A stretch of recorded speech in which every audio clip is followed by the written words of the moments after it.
Hi everyone, welcome to this week's reading. This is for the week ahead of August 10th through to the 16th, 2020. Actually, I am filming this on Monday in Sydney, Australia, but it is for this week. So I'm doing things a little bit differently this week. As you can see, I just have two, sorry, just move my book out of the way.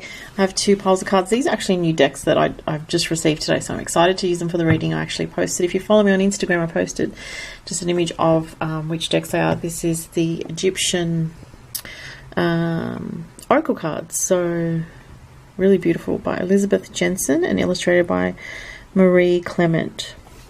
So I'm using those oracle cards, and also I'm using this gorgeous deck. This is the Oceanic Tarot, which I've wanted for a while and I recently got. I'm so excited, by Jane Wallace, and such a beautiful such gorgeous packaging that it comes in, and that's these cards here.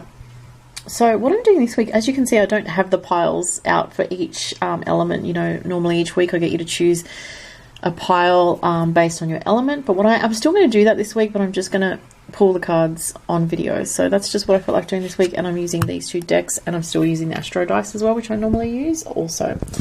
So before I do that, and also I want to talk about a collective message that I've already pulled a couple of cards from the Oceanic Tarot for the Mars square Pluto and Uranus retrograde, which is happening this week, and there's two cards here that I'm going to look at in a second. And then for the individual, I'm going to pull the cards on camera. So, okay, and I'll say before I start, if you'd like to book a personal reading, please go to the link below, my online store. Unless you order an urgent reading, the turnaround time is 7 to 14 business days minimum, just because I'm super busy, guys. So, you know, if you order a reading, it is going to be minimum 7 to 14 business days. That's just how it has to be for me right now, because I'm juggling a lot at the moment. I'm doing face-to-face readings in Sydney, I'm doing my online store, and I am getting to everyone. And also, being the typical Taurus that I am, I do not like to rush through my readings. I like to give quality readings. You know, I'd rather take a little bit longer, but make sure that I've looked at, you know, if you've got astrology involved, I'll look at all of your astrology in detail as much as I can to help you, and, you know, pace myself to get through everything. So that's how I work. Also, I recently surpassed over 400 5-star reviews from clients internationally. I've got to post an update about that soon in the next few days. Thank you to all my clients that have come to me over the years. It's every single reading that I've ever done I've learned from. It's been such an amazing experience, and I look forward to doing many more readings. I actually love doing personal readings. And, you know, a lot of people know if you do this kind of work, it can get draining, which is true, but you just have to look after your health, your mental health, your physical health, your well-being, and your energetic health. And if you do those things and try to have balance in your life and try to keep your mind clear, then it is much easier to do this kind of work. It's all about your intention and all that sort of stuff. But back to the astrology. So very interesting energies this week, guys. I did mention last week the Mars square Pluto was building up from last week. It was starting to, you know, orb.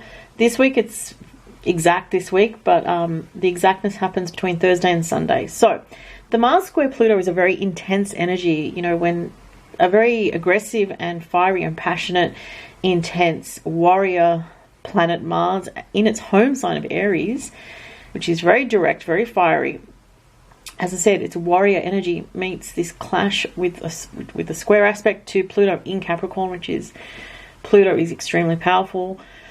They're clashing in the sky, and there's a lot of tension. So a lot of people will be feeling this, and, you know, it can be a bit of a heavier energy there. It can be a very psychological and aggressive physical energy as well, because Pluto is a psychological planet. Mars is very physical and visceral, so it's kind of a combination of, you know, a bit of a fight or flight energy. You know, you may feel some fears coming up. You may have clashes potentially with people, especially those that are going to be affected, like I mentioned last week, is anyone that has anything around, say, 20 to 24, 25 degrees, maybe 26 degrees of a cardinal sign, being the cardinal signs being Aries, Libra, Cancer, and of course Capricorn. So as I said, be aware of the energy from Thursday to Sunday in particular as it's building up. Even Wednesday, you know, we're going to feel some build up of tension. It is a time to be a bit cautious, especially if, you know, even if those don't impact your chart. If you feel like your intuition's telling you to be more cautious, listen to that this week, because these energies are very powerful. And it's not a common transit, you know. It's not something that happens all the time. The other news earlier in the week, so today, Monday, and tomorrow, Tuesday, Mercury in Leo squares with Uranus in Taurus. So it's a bit of an intense energy with regards to the mind, and there can be some anxiety sort of in the air. Information coming to you, or whether it's through communications or through, your own mind, your own thinking, that sort of is a little bit jarring or a little bit unsettling with that square. But we also have Mercury trine Chiron at the same time, so there is a healing through this. So Mercury and Chiron, well, anything that touches Chiron can be challenging. With the trine, it does show that there is a healing involved. So we have those two transits going on, Mercury trine Chiron and Mercury square Uranus. It is a little bit sensitive on the nervous system, I'd say, because Mercury is our nervous system, it's our thinking, it's our communications as well. So there could be some jarring communications early in the week. So later on in the week, on Sunday this weekend, we have Uranus, which is currently obviously in the sign of Taurus. It's going retrograde at 10 degrees, and it will retrograde until January next year. So in its retrograde motion, it can do a variety of different things, but sometimes it can force change, especially if it goes over something directly in your chart. So you have anything around, 9, 8, 7 degrees of Taurus in your chart. It can bring up issues related to change in your life. You can see some kind of unexpected change happening. But in general, this energy with Uranus retrograde, Uranus going backwards gets us to rethink, with the retrograde, our future, which is what Uranus really, symbolizes our higher mind in a way, like our very elevated thinking, information that's downloaded from our higher self, but also it's a very futuristic energy. So Uranus retrograde is getting us to rethink our future with regards to Taurian things. So what we really value. Taurus, is ruled by Venus, which relates to authentic relationships in the sign of, not in the sign of rule, no, what am I trying to say? With Uranus in Taurus, there's too many things going on here.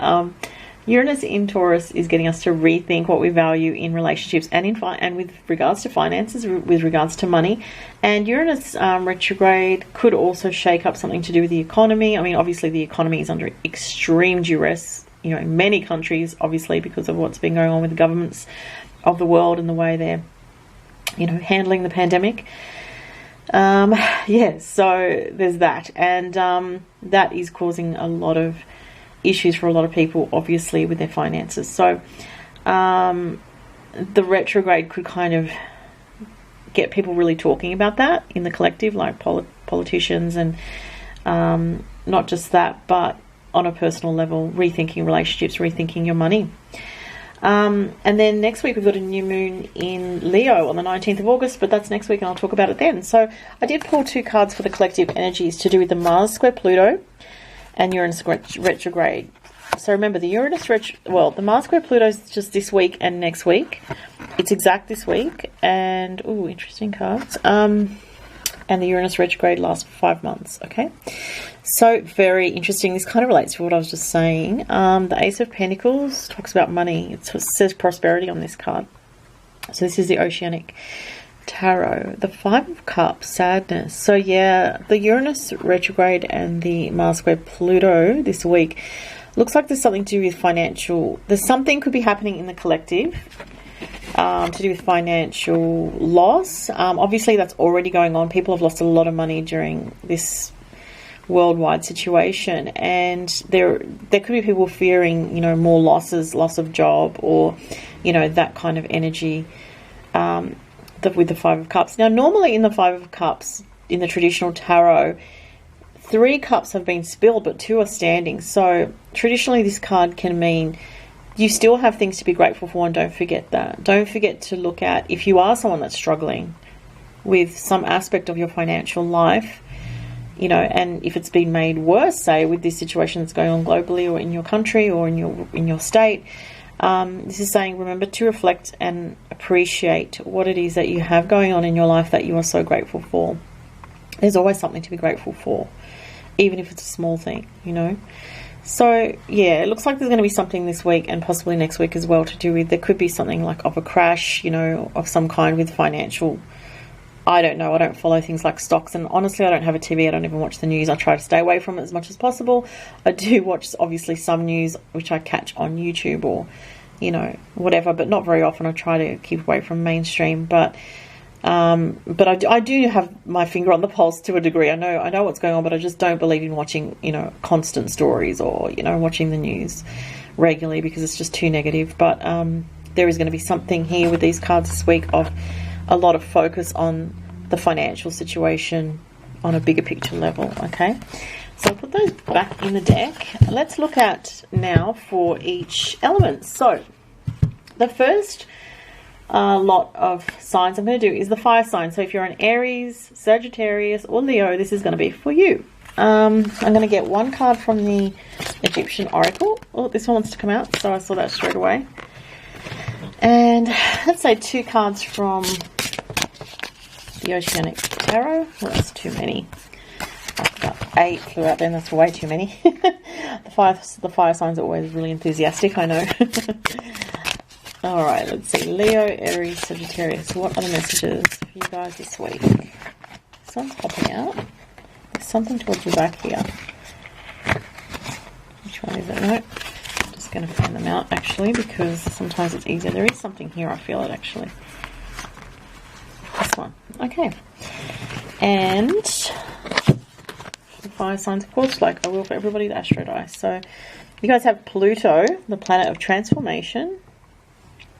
The 9th house, which is to do with psychology, the mind, education, learning, can be paperwork, documents, law. Ooh, Sagittarius, which rules the 9th house. Sagittarius does. So there's a lot of thinking going on for the fire signs, and interesting, there's a special focus with Sagittarius there. You could be going through a transformation of your mindset in some way, in your thinking, or even in your spiritual beliefs, because the 9th house is also spiritual beliefs, philosophy as well. Let's see what your cards are. Amun-Ra, Miracle Creation. Wow, that's a powerful card. Oh, you guys got the Ace of Pentacles. It's funny. And the Stability, which is the Strength card. Wow, so that's really cool. Okay, so for the fire signs this week, there's a real focus on your physical health and well-being. I really feel that with this card. I mean, this presence here is very strong, and you have the Strength card, and it says stability. So there's definitely something for the fire signs here, talking about your strength, your stability, and again, with the Ace of Pentacles, your security, maintaining that. So I feel a very good energy with this. I feel like it's saying that this week you're feeling, you know, quite strong in yourself, and you may even have, you know, the fire signs may be lucky and may even have some extra money coming, or may feel quite flush financially, or may feel like, you know, you're doing okay with the Ace of Pentacles. There could be opportunity energy around you financially. There could be a new beginning with regards to something physical, like looking after your physical health in a new way, exploring something new for yourself, whether it's exercise, diet related, or something along those lines. With the Pluto 9th house Sagittarius energy, you could be coming across information that's very helpful for you on a higher mental level. So, as I said before, philosophy, spirituality, religion, studying history, studying or learning something that's very engaging to your mind. Researching things as well can come into that with Sagittarius in the 9th house. Even looking at places where you want to travel in the future, looking deeply into that. Like if you've ever had a fascination with a particular country, you might also feel that there's some past life connection with that, because Pluto was one of the Astro Dice too. So I'm factoring these messages in as well that came in before. There may be important communications with people at a distance. That could be another thing. Or important news from overseas for some people. So I'll just leave it there that's for the fire signs. Alright, so the next lot is for the air signs. So this is going to be for, obviously, Gemini, Libra, and Aquarius. So let's see what you guys have. This one wants to come out.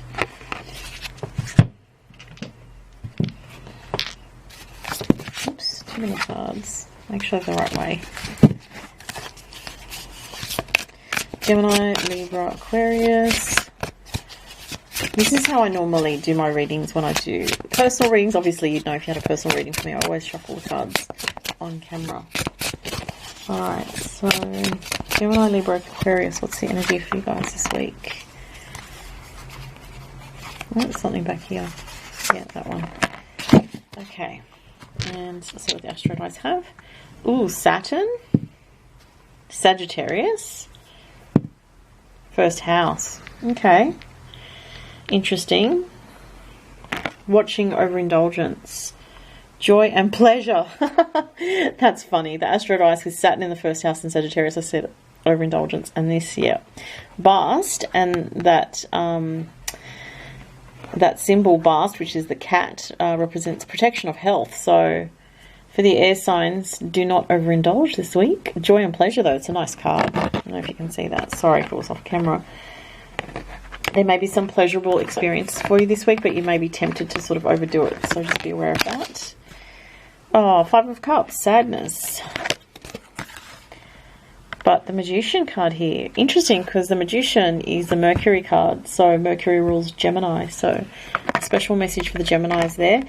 Okay, so it's interesting, you know, what I see here is there is something very positive here with the pleasure, joy and pleasure card, but it might be that you haven't some kind of, sorry about the glare on that card. Let me see if I can fix that. Yeah, hang on a second.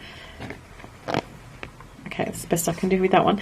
So with the Bast card, it's saying that, you know, you may have an opportunity in some kind of situation. You know, it could even be a love situation. It could be a romantic situation or a relationship where there is joy and pleasure. But, you know, it could be a situation where you have, if you're in a relationship, you know, you have a beautiful night or something, and then you have an argument the next day, and you're kind of like, oh, you know, there's a lot of contrast here. It's like from joy to sadness. Or it could be that, you know, you have an experience with someone and then you don't see them for a while, or and you feel a bit sad or disconnected, or you miss them, or something along those lines. Or it could be that you feel that you're not having enough pleasure in your life with these two cards for some people. So the messages are going to be different, obviously, depending on who you are, and given these are general readings. The Saturn, with the Astro dice, Saturn here in the first house of Sagittarius is like you may feel restricted in fun, and that could also be what this is saying. And I do feel there's a bigger message here for more people, where it's like there's a feeling like there's joy and pleasure to be had in life, but right now you just feel like you're kind of missing out. But what this card, I feel like this is more the advice card with the Magician. It's talking about manifesting. So it may be that with your energy feeling a little bit held back, you feel a little bit stuck, like you can't actually engage in life in the way that you want to. But it is a time to work on manifesting. It is a time to kind of work perhaps on your inner world and on more creative things behind the scenes, or things that, you know, working with the tools that you have, the resources that you have at your disposal, in a way that allows you to feel that you're still being creative and you're still enjoying your life, even if it is in some kind of limiting way, is what I was trying to say. Okay, so yeah, and for some people it's a different story. It can be a bit of an up and down week, where there are some good things, but there's also some frustration or sad, you know, disappointment energy as well. But having the Magician card here is actually quite powerful, saying that, you know, you're someone that's quite skilled. You've got a lot that you can do with your skills, so you can refocus away from some of these external things that are maybe causing some conflict or ups and downs, and focus on your own self, on what you're doing, what you're working on, what you're achieving. Okay. All right. So what's next? We're going to the Earth signs now. Okay. So Earth signs: Taurus, Virgo, and Capricorn. Taurus, Virgo, Capricorn. Whoop, this one just flipped right out. Earthly focus. How about that? Don't you love that? The cards always have that synchronicity. I love that. Earthly focus. Getting grounded. It's also got a 10, and it makes me think of the 10th house of career. So I think the Earth signs will be focusing on work, career, getting ahead, that sort of thing. Oh, I need to get to these cards. So Taurus, Virgo, Capricorn. This one. Taurus, Virgo, Capricorn. Oh, too many, but that one's... Oh no, there's too many. Sorry, let me try again. This one's popping out. Okay. No, not that one. That one. Okay. And the Astro dice. Taurus, Virgo, Capricorn. We have Scorpio. 10th house. How about that? See, this is why I like doing it live. 10 and 10. See that? There's a little 10 on there. I don't know if you can see it above where it says Geb. Sorry if you can't see it, but it's just above the word Geb. 10 and 10 came out. So Definitely career stuff this week. And Pluto. Wow, interesting, because Pluto rules Scorpio. All right, so the earth signs have some change in the career sector or to do with direction, life direction. Or you could even be dealing with a Scorpio for some earth signs. Pluto, Scorpio, 10th house. Very powerful energy. Transformation of some kind. The Justice card. Wow. And Victory. You guys have really powerful cards, earth signs. Ace of Swords and the Justice card. All right, so very powerful energy for the earth signs this week. It looks like there's some kind of positive change or positive development in your life to do with your life direction, your career, your goals, or your aspirations.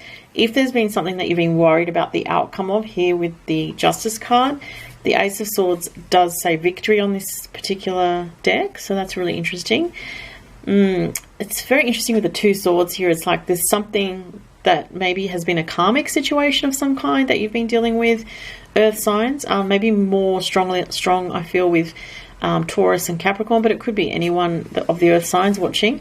And I feel like there's a bit of a heaviness with this card here with the shark around it. So there's something there that perhaps you've been concerned about for sure. Again, you know, it may not relate to everyone. Take the different messages as they resonate for you. But for some people, career is definitely and you know what you're doing with your career is definitely something that is on your mind.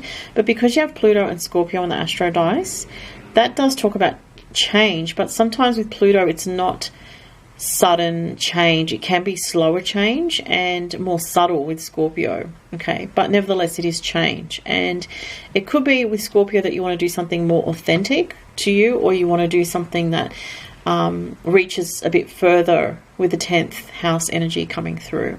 The Justice card is very positive. It says that things will balance out favorably for you, especially because you have balance and victory. Okay, all right, and let's look at for the water signs next. Okay, so oops, Pisces. This one's already flipping out. Creating and writing. Okay, I was going to say Pisces, Scorpio, and Cancer. Okay, one card from there, two cards from the tarot deck. Pisces, Cancer, Scorpio. What are the messages for you guys? Pisces, Cancer, Scorpio. That one wants to come out. What is that? The Two of Cups? Yes, Two of Cups. Wow. The Sun. And look, the two people here. 2 and 2. I don't know if you can see that. Sorry about the glare. It says happiness and partnership. So the water signs have very sweet messages about soulmate energy, and even children can be. The Sun is Leo energy as well, so you might be dealing with a Leo, or you might be dealing with children, or a partner, partnership, a romantic connection. Creating and writing. Interesting, because creativity is very much an energy connected with the sign of Leo. Leos love to express themselves, and this is for the water signs, but there's just a message here with these two coming together like that about expressing yourself creatively. You might be writing, you might be journaling, you may be publishing something, you may be working in collaboration with others with the Two of Cups and the Sun, and this is helping you to express yourself or get your work seen by people, because the Sun highlights and sort of shines a light on, you know, your creative projects here. And there's definitely something about support from others. It could be, you know, you feel very supported at the moment within your relationship, or with regards to someone, you know, significant around you, someone that's helping you. It could be a friend, a contact, someone you're collaborating with, a soulmate, you know, it could be anybody, but there's definitely a focus on relationships and relating and benefit coming from that connection this week for the water signs. Let's see what the Astro dice have to say. Aquarius. Oh, a moon in Aquarius. Maybe someone watching has a moon in Aquarius. I've got a moon in Aquarius, but I'm not a water sign. Well, I'm a Scorpio rising, but I always pay attention to the Taurus one for myself. 9th house, so publishing. Interesting. So wow, you're reaching, some of you, look, this may only be for a couple of people, maybe reaching, that was the 9th house, yep, reaching like a larger audience with what you're doing in some way, because Aquarius moon energy is about connecting with the public and doing something unique, like your unique path. Okay, so there may be also for some people you're interested in writing, because we have creating and writing, and the 9th house is about publishing. So you could be publishing something online, you could be reaching further, you know, out to the world with your work, connecting with groups, because Aquarius is about groups and friendships as well, making new friends. There could even be, for some people, a significant female here. I was drawn to that energy on that card of some, you know, there might be a significant female that you have a connection with. Again, there's many messages here. There might only be 1 or 2 things that I say that relate to you, but these are general readings, obviously. So yeah, but those were interesting messages for the water signs, and it looks really lovely this week, really positive. All right, guys, so that was the reading. I hope you enjoyed that. Thank you so much, and talk to you next week. Bye.